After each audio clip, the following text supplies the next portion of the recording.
The Volkswagen ID.4 has been among the most popular new electric vehicles on the market this year. Now, you've probably seen the ID.4 commercials on TV and online. You've seen tons of YouTube reviews, including from this handsome, witty, and most importantly, modest YouTuber. And you probably know by now that I have become one of the first owners of the first edition here in the United States because I really loved the car from the moment I saw it. Now that I've had it for about 3 months, give or take, I feel like I know everything about it. So in this video, I'm going to tell you everything, the positives, the negatives, like the battery. Anyway, so you can make your own judgment, and I'm gonna start right now. First, let me tell you something that I was convinced of when I saw the car for the first time and then learned about its price, and it's more true now that I've had it for a while. This is the best value for the price you're going to pay for an electric car today. Depending on where you live, you can get this car for under $30,000 after incentives and rebates.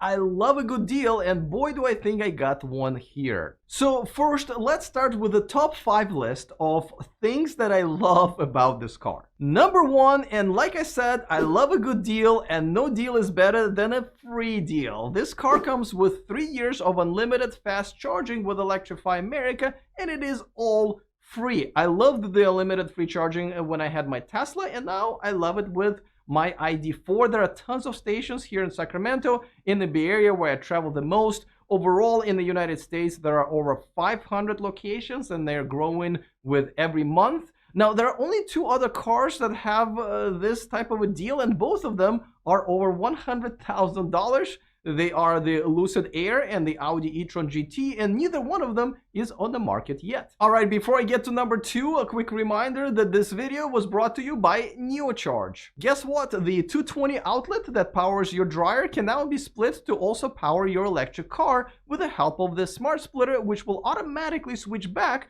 to your dryer while you're doing laundry. Get one with our exclusive discount, which you can find in the description of this video. And by Flow, the Home X5 is a great and durable home charger that allows you to schedule, monitor, and optimize your charging via a mobile app with 24/7 customer support. Get one using our exclusive $150 discount in the description of this video. Alright, let's get back to my list, and at number 2 is the ID Lite. What a simple but genius innovation. It visually tells you about the upcoming turns, gives you a collision warning, and shows you the state of charge. Now, it will probably do more in the future with the over-the-air updates, but it's perfect since for me, I'm either on the phone or listening to music when I'm driving. The visual cues are much better than sound cues. I should mention that it only works with the native navigation system and does not work with the Android Auto or the Apple CarPlay. At number 3, it is a smooth and quiet ride, just like the way I like it. And I know a lot of people are saying, oh, ID.4 is not very fast, and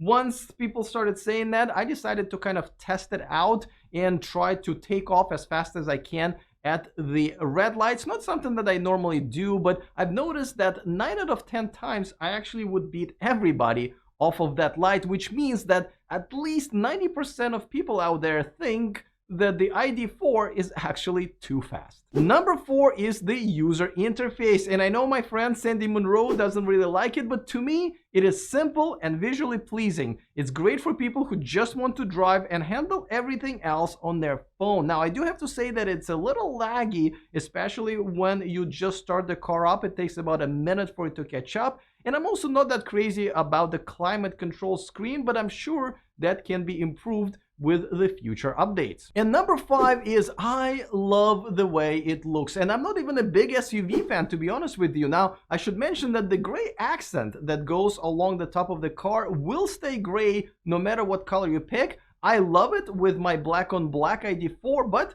just something to be aware of. Now, I know a lot of you probably want me to talk about the range. Now, the EPA range is 250 miles, and then it is whatever you make of it. In my case, when I drive long distance, when it actually does matter, I drive it, a little fast, a little hard. Usually it's at night, so there's wind and it's cold, and I'm using the heater and the lights. So I'm probably not the right guy to tell you about the real world range. All right, so let's talk about some other features. And obviously this is a first edition, so I got the white steering wheel and other white accents throughout the front part of the car. And I gotta tell you, I bought a bunch of cleaning supplies when I got the car, and they've been kind of collecting dust in the corner of my garage because this damn thing is not getting dirty at all. It is still pretty snow white. It's also got haptic and touch controls where you can just kind of slide your finger to control up and down of whatever control that is. And it even has a no touch control. For example, the dome lights, you don't even have to touch them. Just get your finger close enough and they will turn on or off. It's also got something that I would never expect from a car in this price range, but it's got a massager, and it's actually pretty good. And the thing is, I thought it was only for the passenger until I was on a date very recently, and she was like, oh, I got a massager too. I'm like, no, girl. You don't know anything about this car. Of course you don't have a massager. Even $100,000 cars don't have a massager for the passenger. And I have a massager for the passenger. You can also open a trunk with just your foot like that. It actually came handy very recently when I was at the Home Depot. It also has the mood lighting, which did help me with my date that I was talking about. And also that changes the UI theme colors. You can pick from the colors that are already preset, or you can create a custom color. It's got the beautiful panoramic roof with shade, which is great for me because I'm not friends with sun apparently. The gesture controls are awesome, and the proximity controls, as you can see, the icons actually have labels appear when you get your fingers closer to the screen. It's got the play and pause button pedals, which do absolutely nothing except for make me very, very happy about the car. And yes, it does have the on and off button, but not in an old school type of a way. The car does come on when you enter it and shuts down when you leave, just like with a Tesla or any other modern car, but you can also have a choice to manually turn it on or off while you are inside, which I found useful many times now. Now, the window switches are a little weird because there are only 2 of them instead of 4, so you have to toggle between the front and rear pairs, but if you long press on the rear button, you are now able to operate all 4 at the same time, which is useful. Now, my car did not come with a garage door opener because it is an option, but I'm perfectly fine with it because if I don't have to program yet another